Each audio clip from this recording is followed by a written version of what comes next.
Ang Pilipinas ngayon. Narito na ang pinakamainit na mga balita na nakalap sa bawat sulok ng bansa. Ihahatid sa bawat Pilipino saan man kayo sa mundo. Ang Pilipinas ngayon. Pakinggan ang bawat kaganapan sa bawat lalawigan. Ito ang Pilipinas ngayon.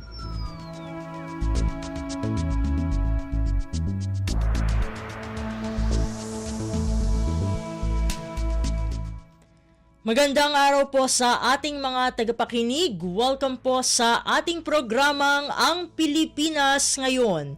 Sa ngalan ni Ven Blones, ito po si Steph Vicente.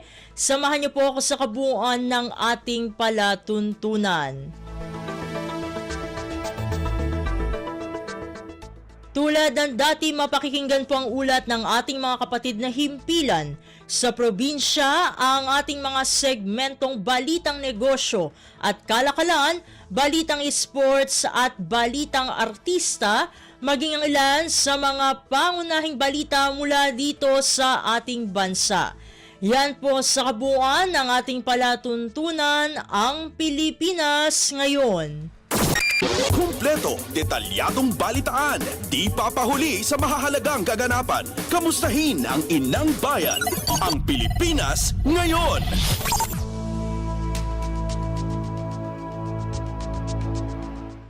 Sa mahahalagang balita, pinirmahan na ni Pangulong Ferdinand R. Marcos Jr. bilang batas ang General Appropriations Act o GAA para sa taong 2025 sa isang seremonya sa Palasyo ng Malacanang nitong Lunes, Disyembre at 30.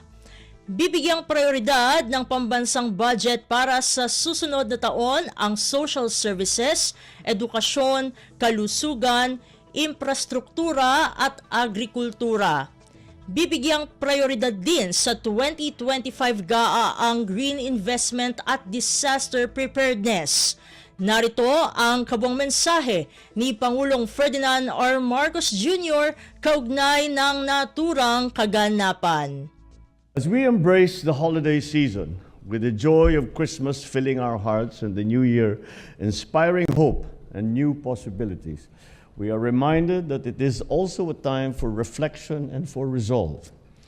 Just as families use this time to plan for the year ahead, so too must government dedicate ourselves to fortifying the foundation that we have laid down for a better future for the country. On this day that we honor our national hero, we enact the 2025 General Appropriations Act. And through this measure, the dreams of our heroes are realized by a nation birthed by their sacrifices. This budget reflects our collective commitment to transforming economic gains into meaningful outcomes for every Filipino. It is designed not just to address our present needs, but to sustain growth and to uplift the lives of generations that are yet to come. In the first 2 years of this administration, we focused on creating the foundation for an inclusive, sustainable, and resilient Philippines. From targeted reforms to strategic investments, we ensure that our progress is felt in the daily lives of every Filipino. Today, we build on that momentum, guided by the same precision, purpose, and unwavering determination. In my State of the Nation address last July, I called for the full cooperation of Congress to approve the budget in their usual timely manner and to adhere to the administration's proposed budget as closely as possible. With the passing of the fiscal year 2025 General Appropriations Act, the responsibility of ensuring that every centavo is spent wisely, transparently, and purposefully begins. Cognizant that our resources are finite and our people's needs are plenty, we need to carefully curate the particulars of the budget. So much so that even grand ambitions and great plans must be tempered. We must exercise maximum prudence, otherwise we run the risk of increasing our deficit and debt and derailing our development agenda for our country. While the final version of the budget reflects many of our shared priorities, some provisions required careful scrutiny. The Filipino people have spoken. Every centavo must go to programs that truly uplift lives, strengthen communities, secure the future development of the Philippines. There were calls to veto the entire budget and to revert to a reenacted one. However, this is not an option that we can afford. A reenacted budget will set us back, delay our vital programs, jeopardize targets for economic growth, including our goals of achieving single-digit poverty levels and upper middle income status. However, the executive branch is one with the people in raising concerns over appropriations that are not consistent with the country's development plan and responsive to the needs of the people. After all, it is our people whom we serve. We take our role as stewards of our taxpayers' money seriously. And for this reason, after an exhaustive and thorough review, we have directly vetoed over 194 billion worth of the line items that are not consistent with our program priorities.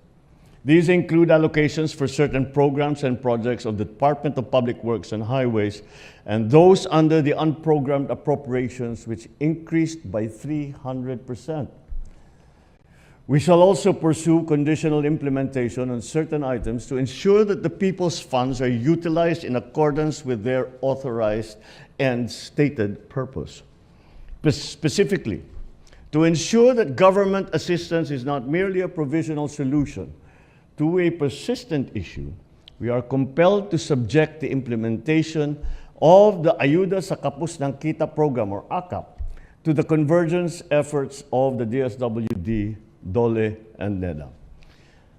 This way, we ensure that its implementation will be strategic, leading to the long-term improvement of the lives of qualified beneficiaries, while guarding against misuse and duplication and fragmented benefits. This approach is anchored on a simple yet profound truth. The appropriation of public funds must not break the public trust. In the exercise of our budget execution function and our duty to ensure prudent fiscal management, we ensure that all increases in appropriations and new budgetary items shall now be subject to cash programming, applicable budget execution rules, and vetting and approval of the concerned offices. This way, we guarantee that these programs and projects are implementable and will redound to the benefit of our people. Sa sambayan ng Pilipino, nakikinig po kami sa inyo. Salamat po sa inyong pagkilatis sa ating national budget at sa pagpuna sa kaibahan ng isinumite ng Kongreso sa President's proposed budget. Kaya naman po, kahit Pasko, kaming lahat ay nagtrabaho upang pag-aralan ito. Ito pong ipapasang General Appropriation Act ngayon. Kasama na ang mga veto ay resulta ng aming pagdinig sa inyong tugon. Nakakaasa naman po kayo sa budget na ito. Ipapagpatuloy at papalawigin pa natin ang ating serbisyo sa inyo, alinsunod sa ating Philippine Development Plan ng 2023 to 2028. Titiyakin namin na mananatiling prioridad ang social services. Kasama na rin diyan ang edukasyon ayon sa mandato ng ating saligang batas. Pati na rin ang kalusugan. Sisikapin din po natin na ipagpatuloy at ipapagpapatupad ang ating economic services, kasama ang infrastruktura at agrikultura, upang mapalakas pa ang ating ekonomiya at malabanan ang kahirapan na dulot ng pagtaas ng presyo ng bilihin at kalamidad. Titiyakin namin na maipapatupad ang mga plano upang maipababa ang presyo ng pagkain, lalong-lalo na ang bigas. Itutuloy namin ang mga hakbangin upang mapunan ang kakulangan sa mga gusaling pampaaralan at ang mga computer ng mga eskwelahan.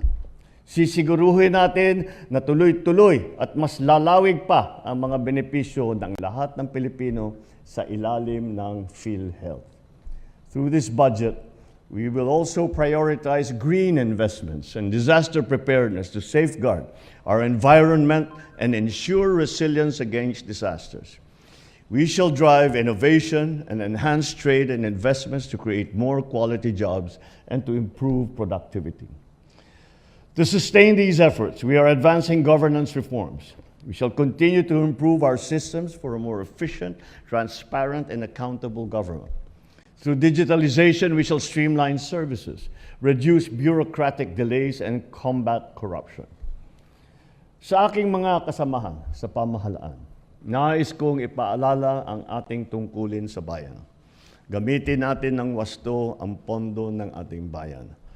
Siguruhin natin na agarang masimula ng mga proyektong napopondohan at matapos ito nang naaayon sa programa at pondong inilaan dito. So as we close this year and step into a new chapter, let us remind ourselves of our shared responsibility.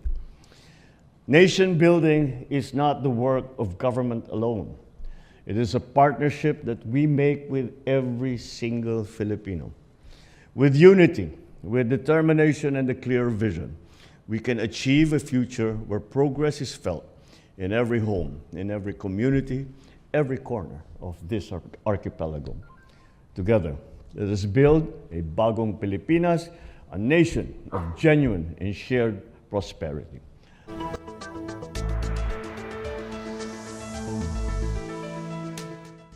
Si Pangulong Ferdinand R. Marcos Jr. Pasada ng mga balita mula sa Pilipinas para sa mga Pilipino saan man sa mundo. Ang Pilipinas ngayon.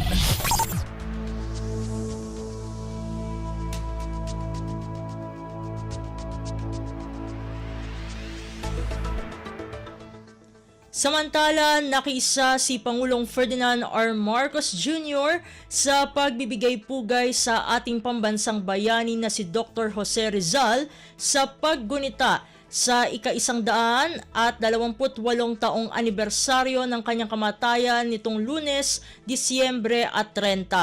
Ayon kay Pangulong Marcos, nagbibigay inspirasyon ang legasiya ni Dr. Rizal sa ilang mga henerasyon. Dagdag ng Pangulo, buhay na buhay pa rin sa kasalukuyan ang bisyon ni Dr. Rizal na magkaroon ng isang patas at makabagong lipunan. Hinihikayat naman ng punong ehekutibo ang publiko na isa-isip at isa-puso ang mga aral na iniwan ni Dr. Rizal na siyang nagpalakas sa pagnanais ng ating mga ninuno upang ipaglaban ang kalayaan ng ating bansa. Dagdag ni Pangulong Marcos, ating balikan ang mga bagay na pinagkaingatan ni Dr. Rizal tulad ng pagmamahal sa bayan, dedikasyon para sa katotohanan at pagpapabuti sa buhay ng ating mga kababayan.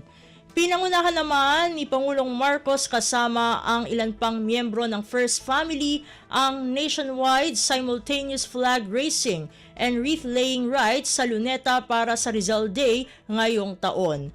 Matatandaan na mayroong tema na Rizal sa Bagong Pilipinas, Buhay at Aral Aming Nilalandas, ang paggunita ngayon sa kamatayan ni Dr. Rizal.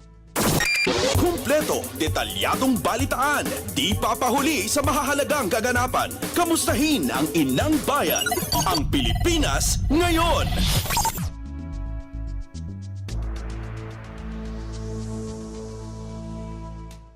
Sa kaugnay na balita, sa isang mensahe ng Department of National Defense o DND, kaugnay ng Rizal Day, inihayag nito na dapat alalahanin ng mga Pilipino ang mga sakripisyong ginawa ni Gat Jose Rizal sa pagtataguyod ng pagmamahal at pagtatanggol sa soberanya ng bansa. Ang mensahe ay ipinabot ng DND kasabay ng paggunita ng sambayan ng Pilipino sa 128 anibersaryo ng kamatayan ni Rizal ngayong Lunes. Ayon sa kagawaran, sana ay matularan ng bawat Pilipino ang ipinakitang tapang, karunungan at walang pasubaling pagmamahal ni Rizal sa bayan. Hangad din ng ahensya na maisabuhay din ng mga Pilipino ang tema ng okasyon para sa taong ito na Rizal sa Bagong Pilipinas, Buhay at Aral ating nilalandas. Pasada ng mga balita mula sa Pilipinas para sa mga Pilipino saan man sa mundo. Ang Pilipinas ngayon.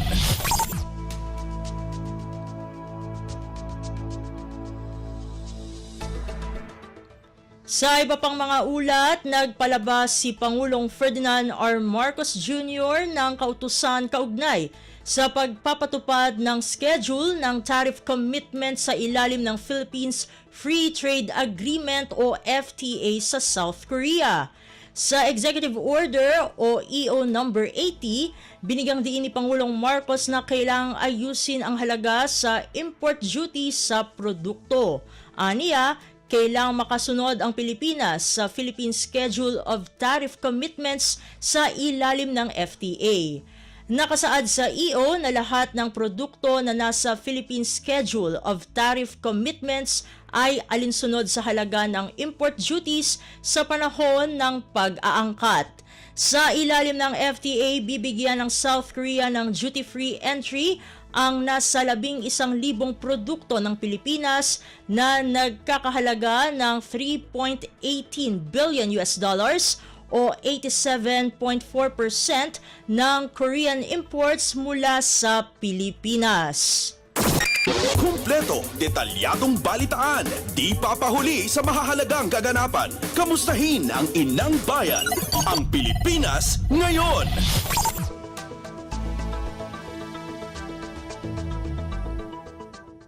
Sa iba pang mga balita, na ilipat na si Mary Jane Veloso sa regular na dormitoryo sa Reception and Diagnostic Center o RDC sa Correctional Institution for Women sa Mandaluyong City. Ayon kay Bureau of Corrections o Bucor Director General Gregorio Pio Catapang Jr., inilipat si Veloso matapos ang kanyang 5 araw na quarantine na nagtapos noong Huwebes.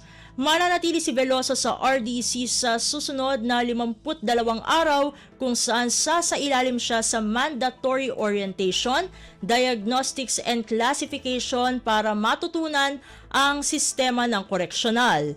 Dito ituturo kay Veloso ang mga panuntunan, mga regulasyon, karapatan at pribilehiyo ng isang person deprived of liberty o PDL sa pasilidad. Pasada ng mga balita mula sa Pilipinas para sa mga Pilipino saan man sa mundo. Ang Pilipinas ngayon.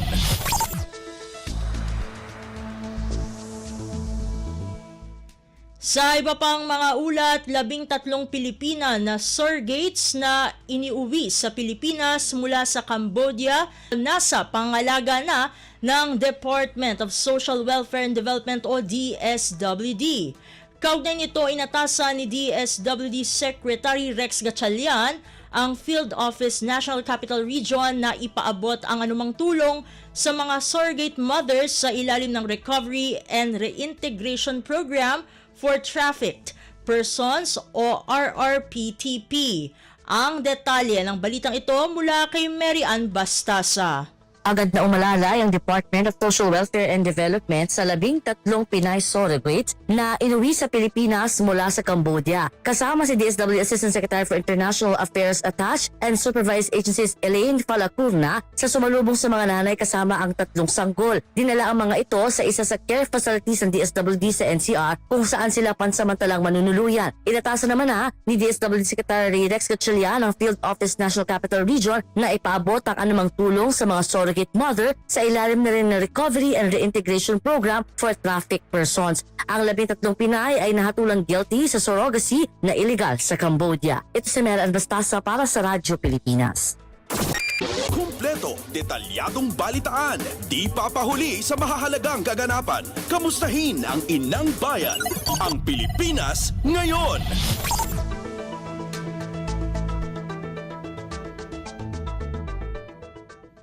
Samantala, Kamara nakapagtalaga ng mataas na legislative output ngayong 19th Congress.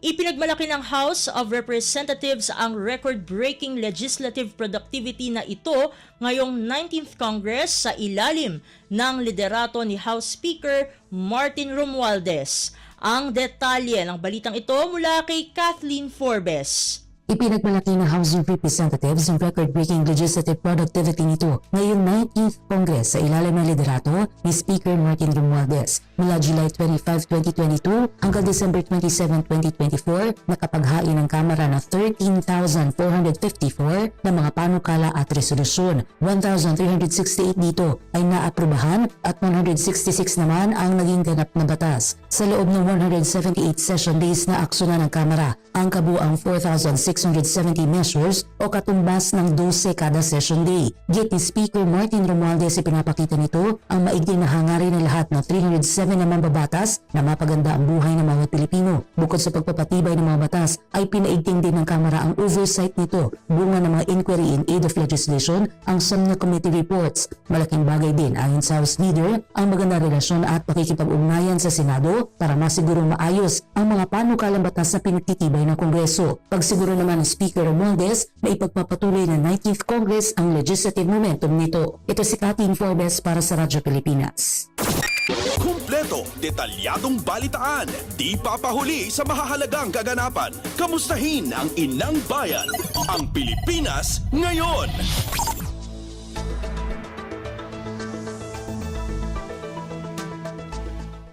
Sa iba pang mga balita, mambabatas na nawagan sa kapulisan na paigtingin ang paghuli sa mga iligal na paputok.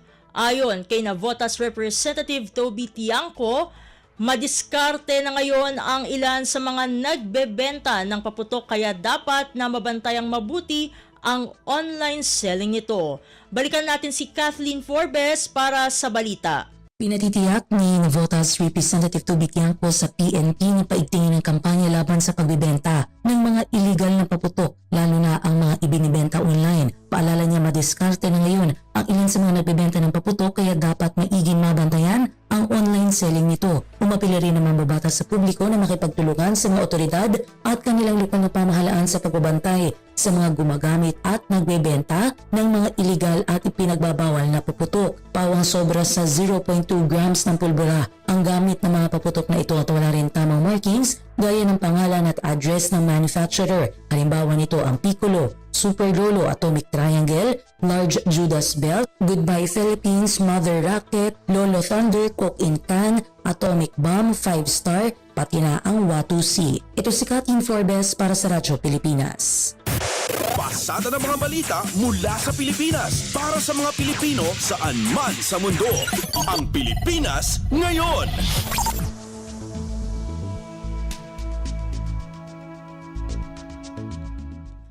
Samantala, bilang ng mga biktima ng paputok umabot na sa 142 ayon sa Department of Health o DOH. Dahil dito, patuloy na nagpapaalala ang kagawaran na huwag nang humawak o gumamit ng paputok at lumayo sa mga nagpapaputok. Ang detalye ng balitang ito mula naman kay Michael Rogas. Umakyat na sa 142 ang bilang ng mga tinamaan ng paputok 2 araw bago ang bagong taon. Ito ang datos na inilabas ng Department of Health matapos makuha ang mga bilang sa lahat ng ospital sa buong bansa. Sa 142 na mga tinamaan ng paputok, 127 dito ay mga lalaki habang 15 ang mga babae. 115 naman ang mga biktima ay may edad 11 pababa habang 27 ay 20 anyos pataas. Sa mga tinamaan ng paputok, 104 na mga kaso ay dulot ng illegal na paputok tulad ng Boga, 5-star at Piccolo. Kaya ang paalala ng DOH, huwag humawak o gumamit ng paputok at lumayo sa mga nagpapaputok. Ipagbigay alam sa otoridad ang nagpapaputok sa publikong lugar at kung sakaling masabugan ng paputok, pumunta agad sa pinakamalapit na health center o tumawag sa 911 o 1555. Ito si Michael Rogas para sa Radyo Pilipinas. Pasada ng mga balita mula sa Pilipinas para sa mga Pilipino saan man sa mundo. Ang Pilipinas ngayon.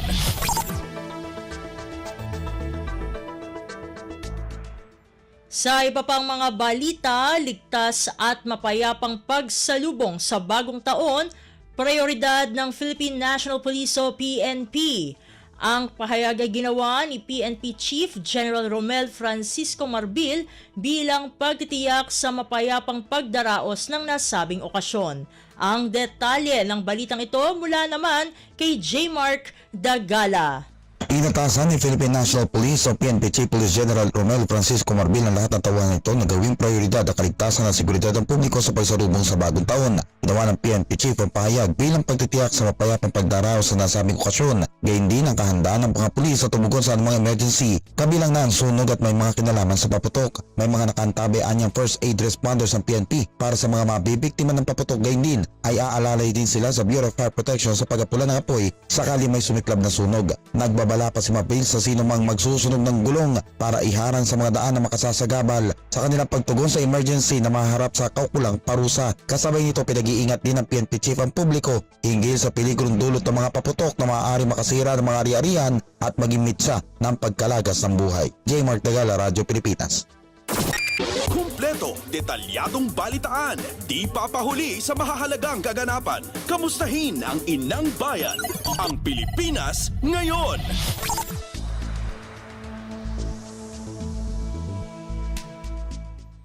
At iyan ang mga maiinit na balita para sa araw na ito. Samantala, ating antabayanan ang mga ulat mula sa ating mga kapatid na himpilan sa probinsya para naman sa ating regional news.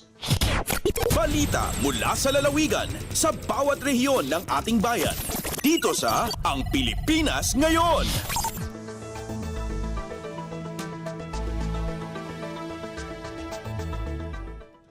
Narito na ang bugso ng ating mga regional news. Dumako muna tayo sa rehiyon ng Luzon. Philippine National Police o PNP pinaalalahanan ang mga nagbebenta ng denatured alcohol na huwag bentahan ang mga menor de edad. Ang detalye ng balita ihahatid sa atin ni Rani Dorilag mula sa Lawag. Saan nga agpangadwa akong piskaren dagiti kaming ti Philippine National Police dagiti illegal abuga manipod ka dagiti agusara ng runa iti panang sarabo iti Baruatawen. Detitinpeteng ni Police Executive Master Sergeant Romel Asistin iti 101st Maneuver Company iti Regional Mobile Force Battalion 1 Police Regional Office 1. Kunana agasarita da anay bag dagiti opisyal ti barangay tapno at dati katulungan da para iti natalged a panang sarabo ti Baruatawen. Kastamet ka dagiti naganak ka dagiti nagtutubo a posible nga agusar iti illegal abuga. Pinalagipan pa na asistin dagiti posible nga aglako ti denatured alcohol amausar aramen tapno bumtak ti buga asaan da nga lakwan dagiti minor de edad. Kalikagom ti RMFB1 kinti si bubukal a PNP nga agbalinan na talged ti publiko iti panagsarabo ti Baruatawen babayin iti saanay na panagusar ti anyaman a paputok. Manipod Radyo Pilipinas Lawag, Rani Dorilag para sa Radyo Pilipinas World Service. Balita mula sa lalawigan sa bawat rehiyon ng ating bayan. Dito sa Ang Pilipinas Ngayon.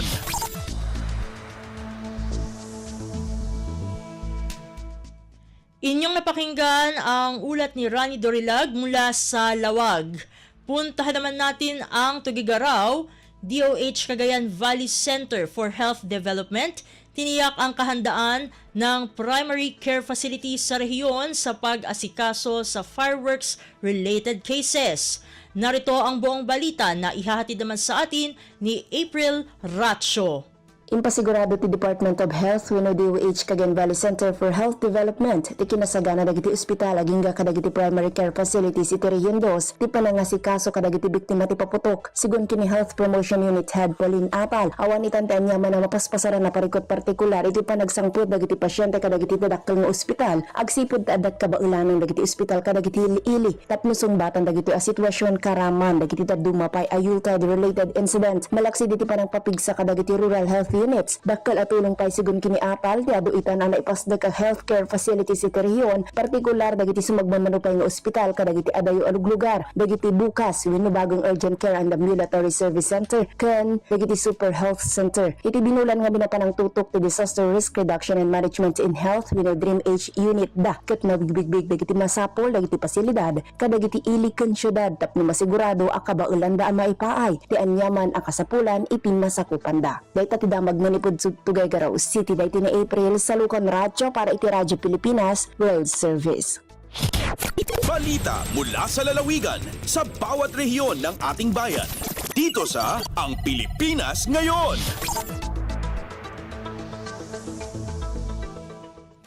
Inyong napakinggan ang ulat ni April Ratio mula sa Tuguegarao. Dakuy naman natin ang Baguio City, Burnham Park, pangunahing tourist destination sa Baguio City. Ang kabuang ulat ihahatid naman sa atin ni Jong Munar. Naobserbaran na dagiti kang runa ng lokasyon na kursunada nga turungen negati turista ng runa tunggal iti rabi ket iti Burnham Park may kaduamat iti kakat nga pagturungan negati turista iti Botanical Garden ken may katlo iti Stone Kingdom. Sigon kini Baguio City Police Office Tourist Police Unit Chief Police Major Kurt Pacificar, kadawyan nga salsaludsudan negati bisita no sa dino iti Burnham Park kagiddan iti pakasarakan iti Christmas market particular iti Rose Garden. May na iti daytasan nga may laksi dagiti turista no dagitoy kataglabsing kadagiti pagalagadan iti trapiko no sa dino kinuna ni Major Pacificar may paayan dagitoy iti citation tickets dagiti turista no matiliwanda nga obstruct iti kalsada. Sigon kani Pacificar, turista bisita wenno resident man iti syudad ti Baguio ket may paayan ti citation ticket iti kanito makita nga ag-obstruct da iti kalsada. Inyunay unay pa iti opisyal nga awan iti maipaayan iti konsiderasyon kadagiti matiliwan nga illegal nga agparada kadagiti undesignated parking areas. Manipod ito Radyo Pilipinas Baguio, Jong Munar nang ipadamag para ti Radyo Pilipinas World Service. Balita mula sa lalawigan sa bawat rehiyon ng ating bayan. Dito sa Ang Pilipinas Ngayon.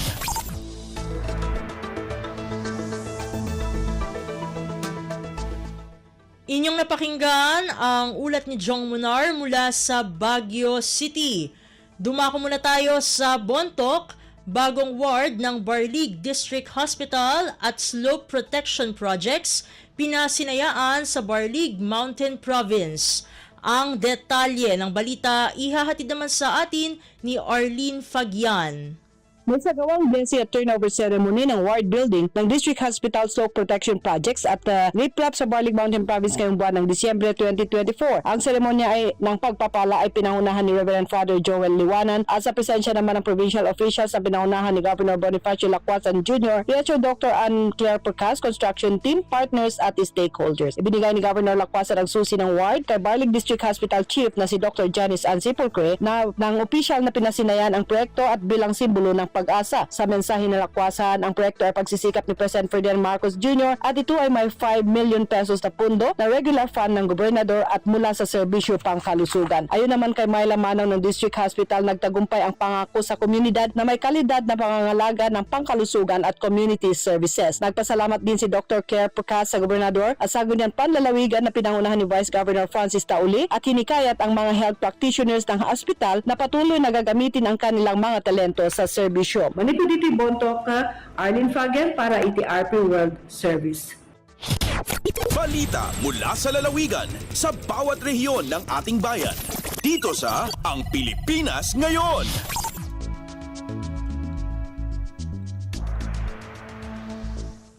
Inyong napakinggan ang ulat ni Arlene Fagian mula sa Bontoc. Puntahan naman natin ang Virac, 24 na pirasong boga na kumpiska sa Bato, Catanduanes. Narito si Juris de la Rosa para sa balita. Matrayon pong nakumpiskar kan mga tawuhan kan Bato Municipal Police Station digdi sa Catanduanes sa saindang pagpapatrolya an maabot sa 24 improvised cannon o boga na planong gamiton bilang alternatibong paputok ngunya na bagong taon. Ang mga nasabat na boga kinumpirmar kan kapulisan bilang ilegal asin delikado ta pwede ini nga magkausanin pinsala asin sakuna.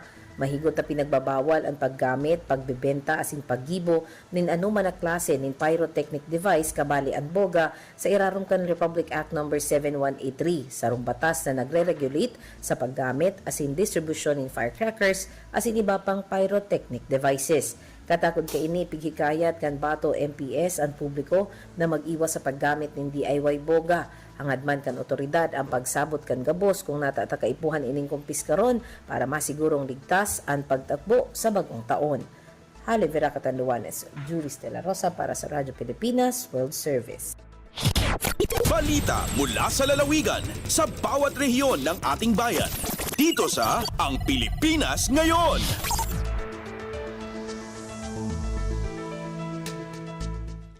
Inyong napakinggan ang ulat ni Juris de la Rosa mula sa Virac. Pumunta naman tayo sa rehiyon ng Kabisayaan.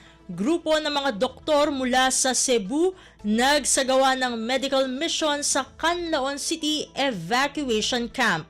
Narito si Jessa Aguailanan para sa balita mula sa Cebu.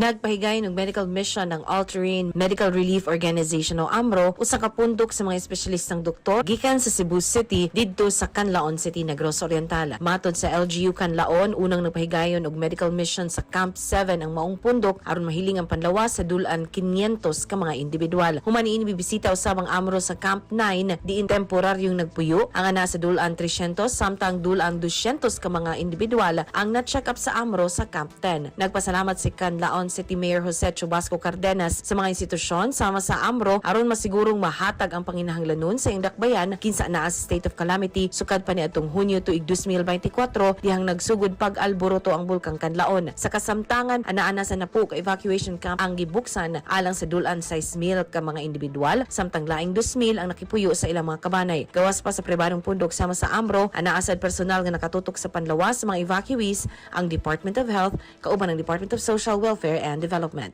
Gikan sa RP1 Cebu sa Aguailanan para sa Radyo Pilipinas World Service. Balita mula sa lalawigan sa bawat rehiyon ng ating bayan. Dito sa Ang Pilipinas Ngayon.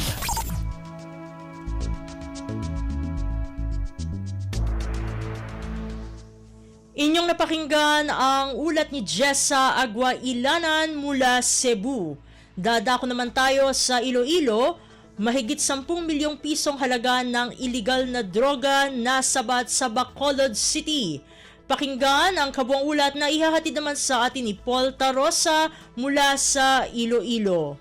Naglabot sa 1 ka kilo kag tunga nga shabu nga nagabalor sang 10.2 milyones pesos ang nakumpiska sang kapulisan sa duha ka anti-drug operation sa Bacolod City. Sa barangay Tangu, Bacolod City, arestado sa Bacolod City Police Station 8 si Kyle Andre Maalat, 58 anyos, high-value individual kag residente sa nasambit nga barangay. Nakumpiska sa sospek ang 1 ka kilo nga shabu nga nagabalor sang 6.8 milyones pesos. Samtang arestado naman sang Bacolod City Police Station 2 ang duha ka drogista sa barangay 17 Bacolod City. Ang mga sospek ginkilala nga sanday Antoinette Padilla kag Shane Marie Ukbina. 500 gramos sang shabu nga nagabalor sang 3.4 million pesos ang nakumpiska sa mga arestado. Apisar nga holiday season, nagapabilin ang masangkad nga operasyon sa Bacolod City Police Office sa pagpamuno ni Police Colonel Joris T. Coronica batok sa illegal nga droga. Kaso nga paglapas sa Republic Act 9165 o ng Comprehensive Dangerous Drugs Act of 2002 ang pag-aatubangon sang mga nadakpan. Mula sa Radyo Pilipinas Iloilo, ito si Paul Tarosa para sa Radyo Pilipinas World Service. Balita mula sa lalawigan sa bawat rehiyon ng ating bayan. Dito sa Ang Pilipinas Ngayon.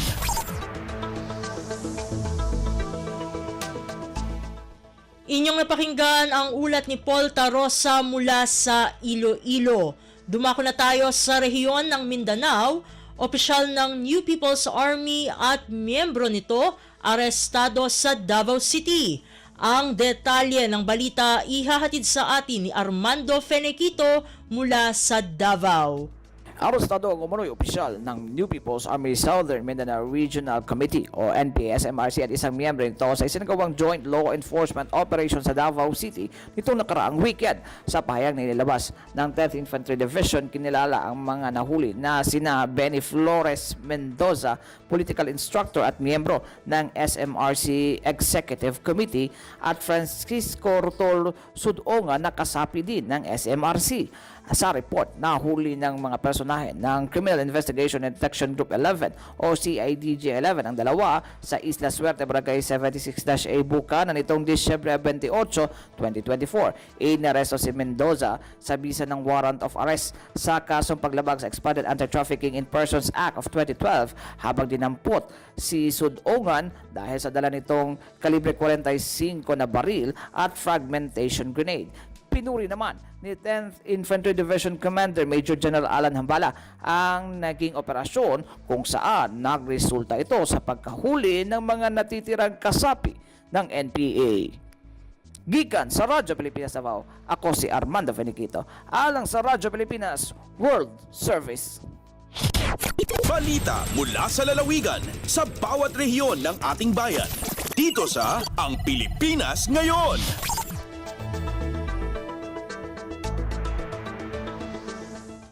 Inyong napakinggan ang ulat ni Armando Feniquito mula sa Davao. Dakoy naman natin ang Zamboanga Sibugay Police, puspusan ang ginawang mga hakbang para sa ligtas at masayang pagsalubong ng bagong taon. Narito si Leslie Cubol para sa balita. Puspusan ang ginawang paghahanda ng Zamboanga Sibugay Police Provincial Office para magiging ligtas at masaya ang pagsalubong ng bagong taon ng mga Sibugaynon. Ito ay sa pamamagitan ng pagsasagawa ng masusing inspeksyon sa mga negosyo ng mga paputok sa iba't ibang mga designated display area sa lalawigan ng Zamboanga Sibugay. Ang inspection team ay pinangunahan ni Police Lieutenant Colonel Attorney Finn Tipnag, Deputy Provincial Director for Operations ng Zamboanga Sibugay PPO. Siniyasat ng pangkat ni Colonel Tipnag ang mga display area ng mga paputok sa Baydang Ipil, Kapasalan, Naga, CI, Emelda, Diplahan, Buog, Ulutanga at iba pa. Sinuri ng maigi ng inspection team ang mga dokumento at ang ibinibintang mga paputok kung tumalimat na ayon ba ito sa safety protocols and safety regulations. Nagsagawa rin ang Zamboanga Sibugay Police ng serye ng firecracker safety conferences sa mga business owner at mga stakeholder para matalakay ng gusto ang legal na mga lituntunin sa pagbinta at sa paggamit ng mga paputok at iba pang pyrotechnic devices. Gikan diri sa Radyo Pilipinas Zamboanga, kini Celeste Cubol para sa Radyo Pilipinas World Service. Balita mula sa lalawigan sa bawat rehiyon ng ating bayan. Dito sa Ang Pilipinas Ngayon.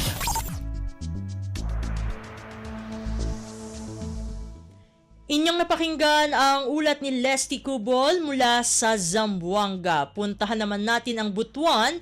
Mahigit 43 milyong pisong pondo na ibahagi ng Department of Social Welfare and Development o DSWD sa Caraga Region sa mahigit 13,000 benepisyaryo ng Kapit-Bisig laban sa kahirapan, Comprehensive and Integrated Delivery of Social Service o Kalahi Seeds.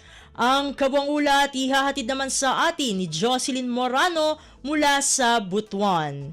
Aya ang pagtapos sa tuig 2024, malampusong nakapahigayon ang Department of Social Welfare and Development Field Office Caraga og cash for work payout alang sa 16 ka mga munisipyo sa nagkadiyang probinsya sa Caraga Region. Gibutyag ni DSWD Caraga Regional Director Mariflor Duliaga ang gipahigayong cash for work payout subay sa gipatuman nga Kapit-Bisig laban sa kahirapan, Comprehensive and Integrated Delivery of Social Service kon Kalahi Seeds. Sumala pa mukabad sa kapin 43 million pesos ang napagawas nga pundo pang sweldo sa kinatibuk ang 13,898 ka mga benepisyaryo ilawom sa National Community Driven Development Program Additional Financing Modality. Ang programa nakadisenyo para makapahimulos ang mga benepisyaryo sa temporary employment pinaagi sa pagsalmo sa nagkadayang community development projects and activities gikan sa 5 ngadto na sa 10 kaadlaw sa sweldo nga 385 pesos kada adlaw ang minimum nga sulan sa rehiyong Caraga. Gikan sa RP Butuan, kini si Jocelyn Morano para sa Radyo Pilipinas World Service. Balita mula sa lalawigan sa bawat rehiyon ng ating bayan. Dito sa Ang Pilipinas Ngayon.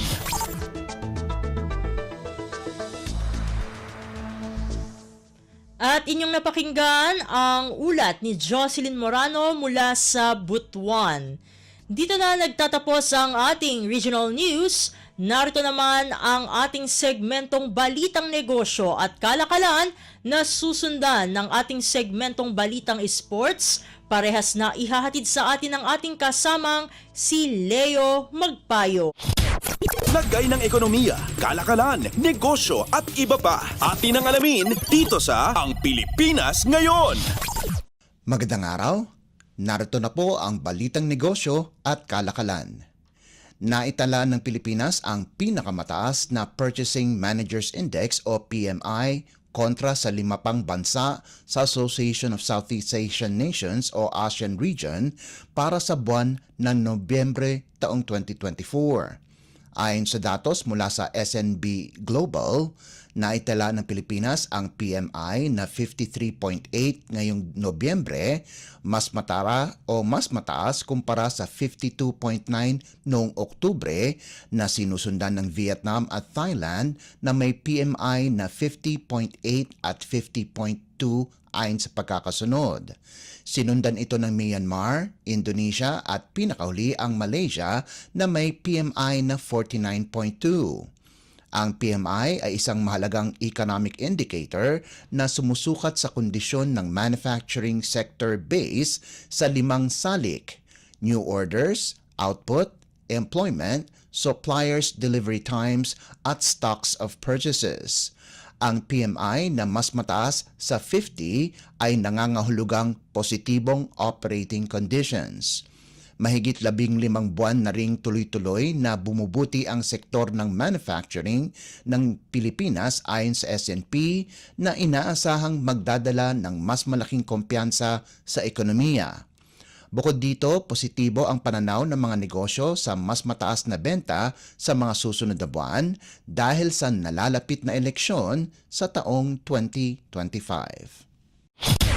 Lagay ng ekonomiya, kalakalan, negosyo at iba pa. Atin ang alamin dito sa Ang Pilipinas Ngayon. Ipinahayag ng Department of Budget and Management o DBM ang buong suporta nito sa pagtutulak ng Senado sa National Government Right-Sizing Bill na layong gawing mas episyente at responsibo ang operasyon ng gobyerno. Sa pulong noong Disyembre 19 sa DBM Central Office, dito ipinahayag ang kahalagahan ng Senate Bill No. 890 na inisponsoran ni Senate President Francis Cheese Escudero na ayon sa senador ay magpapahusay sa serbisyo publiko ng pamahalaan. Pero ayon sa senador, hindi ito nangangahulugang magbabawas ng empleyado ang pamahalaan, bagkus lilikha pa ng mga pwesto na angkop at tunay na kailangan. Giit din ni Senador Joel Villanueva, co-sponsor ng panukala, na layunin nitong i-streamline ang mga mandato at programa ng gobyerno habang pinapangalagaan ang kapakanan ng mga manggagawa. Pinasalamatan naman ni DBM Undersecretary Wilford Wong ang mga opisyal at kawani ng DBM Regional Offices sa kanilang sigasig sa pagbibigay ng serbisyo publiko. Sa nasabing pulong, inilahad din ng DBM ang suporta para sa fiscal transparency, open government partnership at iba pang advokasya na magpapabuti sa pamamahala ng pondo ng bayan. Lagay ng ekonomiya, kalakalan, negosyo at iba pa. Atin ang alamin dito sa Ang Pilipinas Ngayon. Inaasahang malapit nang matapos ang bagong bypass road na itinatayo ng Department of Public Works and Highways o DPWH sa Las Piñas City na layong mapabuti ang daloy ng trapiko sa lugar. Ayon sa DPWH Las Piñas Muntinlupa District Engineering Office, 85% na ang natatapos sa Daang Hari Muntinlupa Cavite Expressway Bypass Road, Las Piñas Section. Layunin nitong bawasan ang oras ng biyahe ng mga motorista mula Daang Hari patungong Daang Reyna. Kapag natapos na, ang bagong diversion road ay magbibigay ng mga diretso o mas diretso at maayos na ruta, partikular na makikinabang ang mga dumadaan tuwing oras ng kasagsagan ng trapiko. Sinasabing bahagi ito ng mga proyektong pang-infrastruktura ng DPWH National Capital Region o NCR upang mapadali ang biyahe ng mga mananakay at mga bumabiyahe ng malalayong distansya. Inaasahang magiging passable ang nasabing kalsada sa mga darating na buwan. Lagay ng ekonomiya, kalakalan, negosyo at iba pa. Atin ang alamin dito sa Ang Pilipinas Ngayon. At para naman sa sports balita, updates at pinakahuling mga usapin sa mundo ng palakasan. Atin ang pakinggan dito sa Ang Pilipinas Ngayon. Hinamon ni unbeaten Cebuana boxing prospect Arvin John AJ Pasiones ang former World Boxing Association o WBA Gold Light Flyweight Champion na si Eric Rosa ng Dominican Republic para sa isang world title clash. Napalakas ng katutubo ng Barangay Santa Cruz, Cebu City na si Pasiones ang kanyang tsansa para sa isang titulo pagkatapos ang kumbinsidong unanimous decision na panalo laban kay Chinese contender Zhang Li nitong Disyembre 26 na ginanap sa Bangkok, Thailand. Naging dominante ang 19 anyos sa lahat ng 12 rounds na naging kanyang ikatlong panalo na umabot ng 12 rounds. Sa isang interview pagkatapos ng kanyang laban, sinabi ng WBA World Light Flyweight No. 2 na si Pasiones na bibigyan niya ng matinding laban si Rosa. Lahat ng mga hurado ay pumabor kay Pasiones na may 119-109, 119-109 at 120-108 para sa unanimous decision win at napalawig ang kanyang undefeated record sa 10 panalo kasama na ang 5 knockouts. Updates at pinakahuling mga usapin sa mundo ng palakasan. Atin ang pakinggan dito sa Ang Pilipinas Ngayon. Naniniwala si Philippine Men's National Football Team head coach Albert Capellas sa kanyang mga players kahit 3 buwan pa lamang niyang hinawakan ang koponan.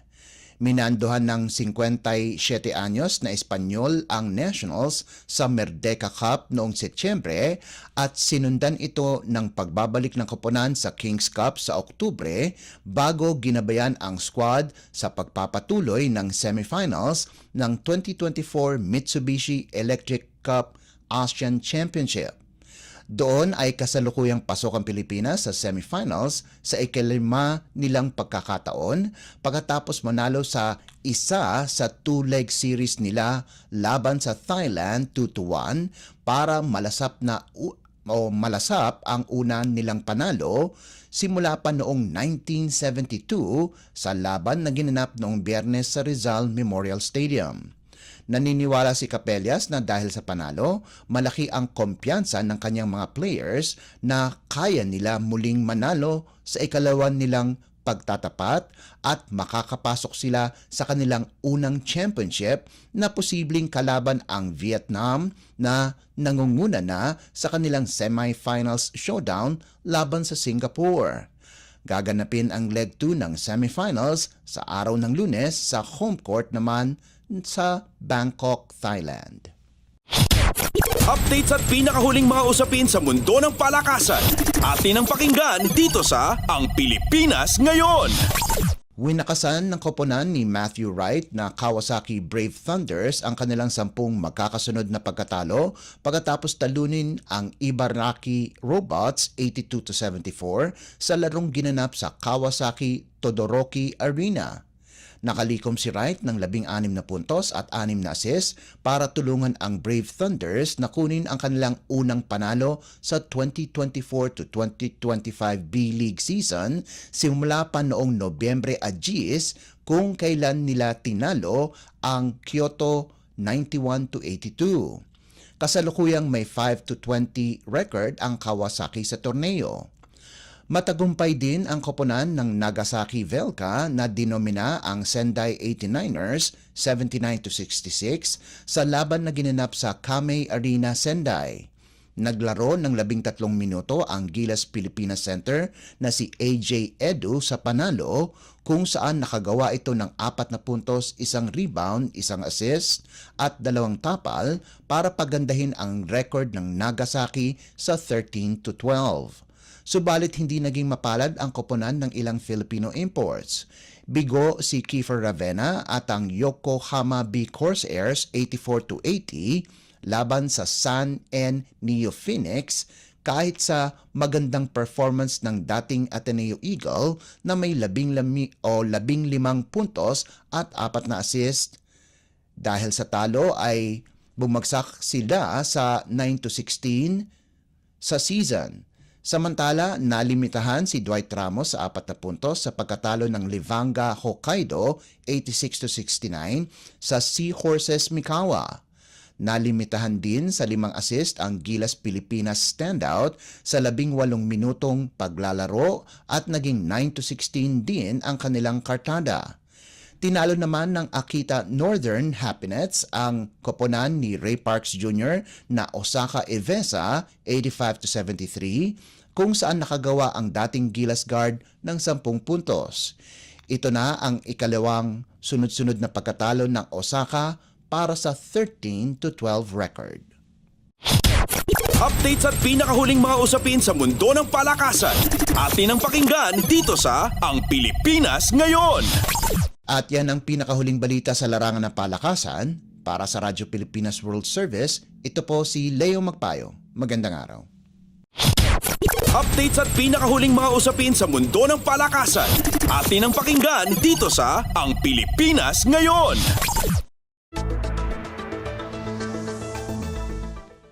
Maraming salamat Leo para sa ating mga segmentong balitang negosyo at kalakalan at balitang sports. Samantala, narito naman ang ating segmentong balitang artista na ihahatid sa atin ng nag-iisang si Mama JT.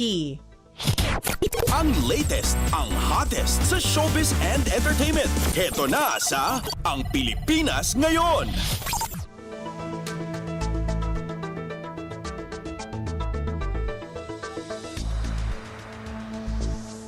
Halo, magandang araw sa ating mga chismoso at chismosang nag-aabang ng ating mga trending na balita sa mundo ng showbiz. Ito na ang ratsyada ng ating mga chika. Ito, isinapubliko na ng celebrity couple na sina Coco Martin at Julia Montes ang mga nangyayari sa kanilang personal na buhay. Ayon kay Coco, mas naging solid ang kanilang relasyon. Kwento niya, quote and unquote, almost every night at sa umaga pagkagising ko kapag may naiisip ako na idea, sasabihin ko sa kanya, magkakape kami, magkukwento ako sa kanya. At sabi pa ni Coco, quote and unquote, minsan paggabi talagang dadaldalin ko yan. Pag may pictorial, ipapakita ko kagad sa kanya at ipagyayabang ko. Talagang all details kinikwento ko sa kanya. At masarap na sinishare mo sa partner mo kung anong nangyayari sa buhay mo. Yan ang sabi ni Coco Martin sa interview sa kanya.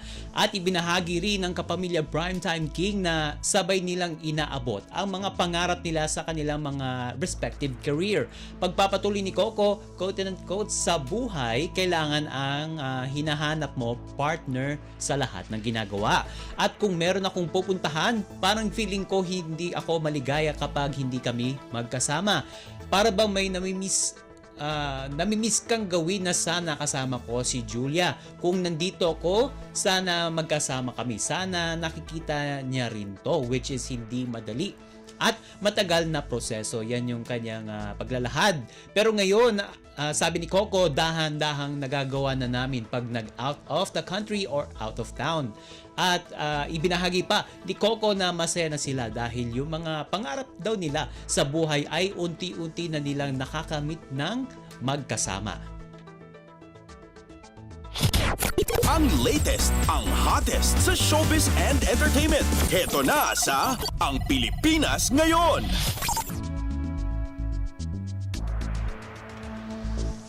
At sa uli natin, chika, for today, to the rescue ang celebrity dancer na si Nico Natividad dahil binabantayan lang naman niya sa kasalukuyan ang kanyang misis na buntis at nasa ospital. Sabi ni Nico, quote and unquote, nilalabanan niya na wag manganak ng preterm para sa safety ni baby.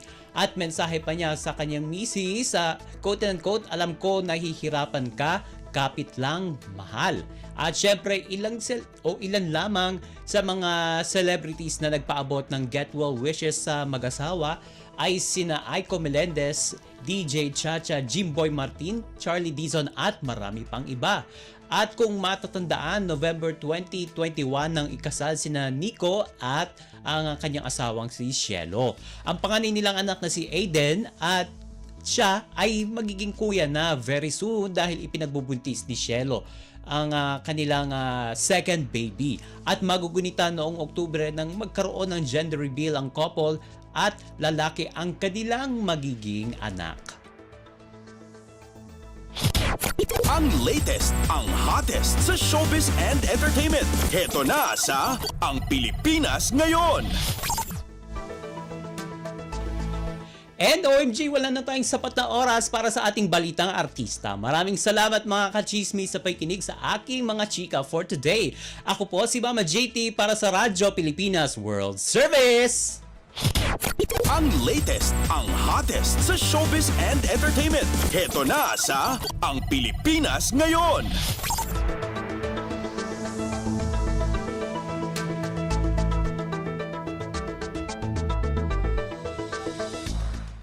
At yan ang naging kabuuan ng ating programa para sa araw na ito. Samantala, magpapasalamat muna tayo sa ating mga nakasama sa ating transmitter site sa Tinang. Sa studio, kasama natin si Milo Jonella, Susan Aison at Anthony Pimentel. Pinasasalamatan din natin ang ating executive producer para sa araw na ito na si Jerome Toledo. Salamat din sa mga naghatid ng mga ulat mula sa Kamaynilaan at mga probinsya, pati na rin ang naghatid sa atin ng mga segmentong Balitang Negosyo at Kalakalan at Balitang Esports na si Leo Magpayo at ng segmentong Balitang Artista na si Mama JT. At syempre, maraming salamat sa ating station manager na si Mr. Ray Sampang. Maraming salamat po hanggang sa susunod na edisyon ng ating palatuntunan. Huwag kalimutang mag-like, mag-follow at mag-subscribe na sa mga social media account ng Radyo Pilipinas World Service upang maging laging updated sa mga mahahalagang balita. Sa ngalan ni Ven Blones, ito pong muli si Steph Vicente. Mabuhay po tayong mga Pilipino. At yan ang Pilipinas Ngayon. Muling samahan si Ven Blones sa parehong oras at alamin ang pinakahuling mga kaganapan at balita saan man kayo naroon. Ang Pilipinas Ngayon.